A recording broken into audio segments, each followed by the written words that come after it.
this year to get their flag back up, but they, can you believe they don't listen to me?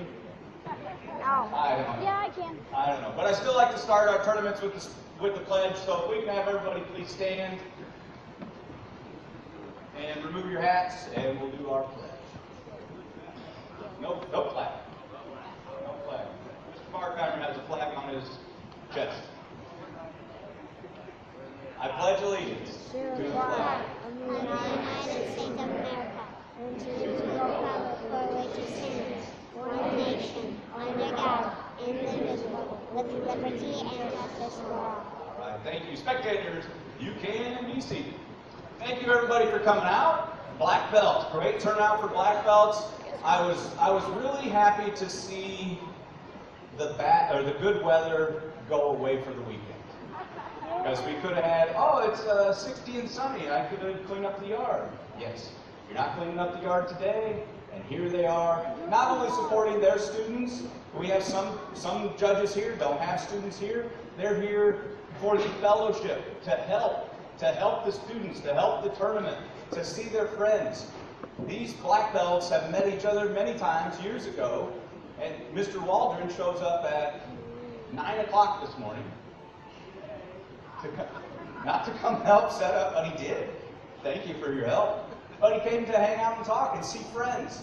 So these friendships you guys are making while competing will last a lifetime. It truly will. So thank you, black belts, for being here. Let's give the black belts a hand. Thank you so much.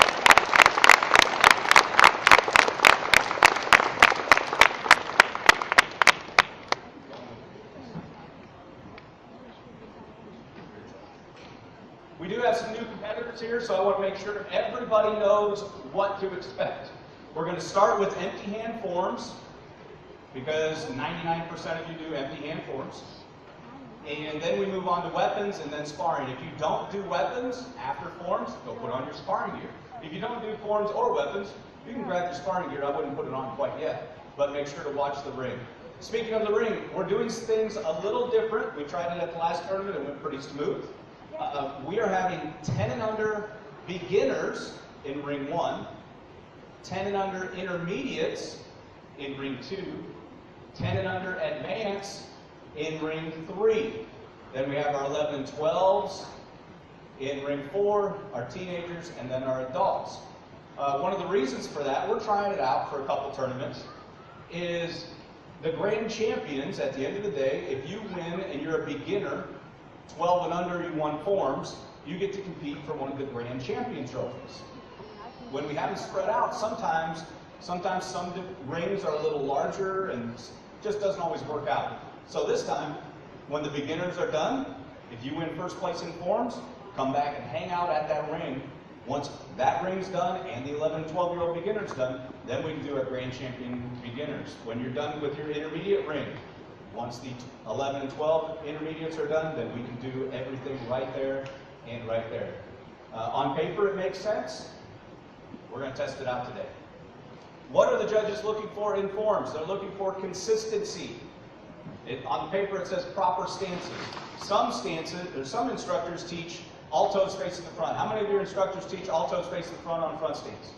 All right, go ahead and put your hands down. How many of your instructors teach to have your back foot at an angle? All right, put your hand down there.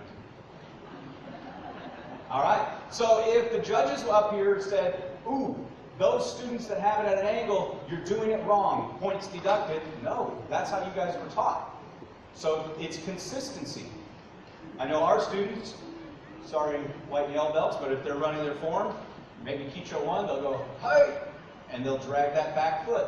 These judges are going to see that, and they're going to see the inconsistency in your form, and they're going to take points off for that. How many of your instructors teach your backhand high and tight? All right, go ahead and put your hands down. How about down on your belt? Good. Go ahead and put your hands down. So there's going to be some inconsistency if your hand's up here and then it droops down, or our hand's here and then it goes to here, or it drags up. And they're going to see that, and they're going to take points off accordingly. So have your hands and your feet in the right position all the time, then it shouldn't be a problem. They're also looking for ring presence your intensity, practicality, could your techniques work if somebody was to be attacking you? Then we also have weapons. We move on to weapons. Same thing. Now you have a weapon in your hand. Now you have a weapon. What happens if you drop your weapon or forget your form and you have to start over?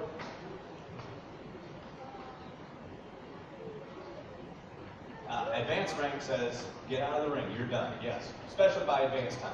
Yeah. Some of the, maybe a 5- and 6-year-old orange belt might ask, I forgot my form, can I do it again? Well, the judges might be nice and let you do it again, but you're going to be judged on needing 2 times to do your form, what you should have done the first time. If you get in a fight at school and the person hits you in the face, can you say, hold on, I wasn't ready, I have another block ready. Now go ahead and attack me. No, you already got punched in the face. If your form is wide or long and you need extra space, then just ask the judges, judges, may I begin outside the ring? Or I go too far this way than what your rings allow. Can we move some of the competitors? You don't get bonus points for having a big form, but we're going to just look out for your fellow competitors so you don't hit them in the face. Then we move to sparring. Sparring is where some of the differences between tournaments and schools even, and we want to make sure that everybody's playing by the same rules here. Target areas, groin to the head, no face. You can start hitting to the face with light control at adult black belts, but groin to the head, no face. If you're wearing a face shield, they seem to continue to make face shields bigger and bigger. So if your face shield takes up over what your helmet covers, and you get hit technically in the face shield, but it's up where it would have been just your regular helmet, well, that's going to be a point. Now, helmets are not required, but how many of you have been hit in the face accidentally before? Yeah, accidents happen. And guess what? Somebody's probably going to get accidentally hit in the face today. If you don't like getting hit in the face, what should you do? Block. Yes, block your face. No hitting to the back or the legs, so make sure the target areas are the ones that you're hitting. We use the 3-foot in rule, so if you're getting backed up, you got 1 foot in, you can hit them, they can hit you, but as soon as maybe I throw a kick there, I'm out of bounds. So 1 warning for that, and then point to the other person each time. You can grab with the intent to score. They keep blocking their head, go grab that arm, get that out of the way, and then score. But you can't grab their kick and carry them around the ring, or drag them around the ring. And if you catch a roundhouse kick right against your ribs, well, you're showing the judges that they just threw a legal technique to a legal target area.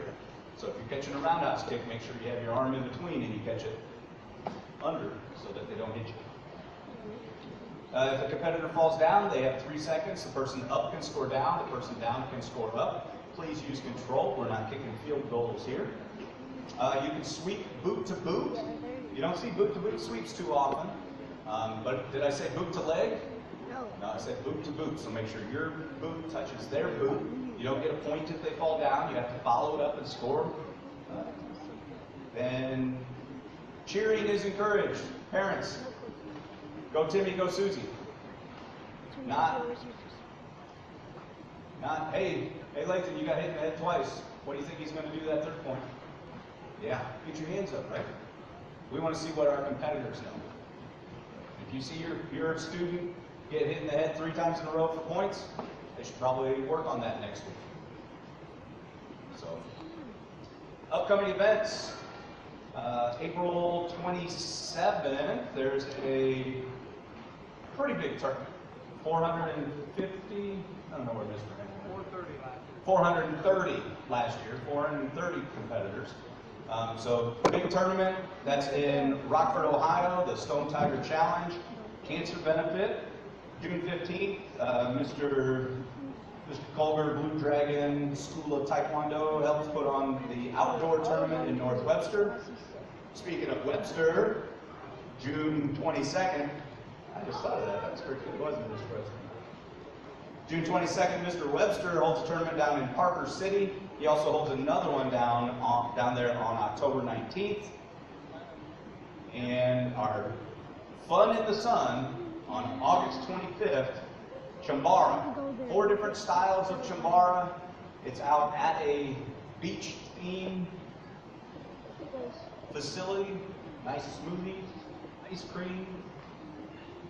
Just a great day. And that's on a Sunday?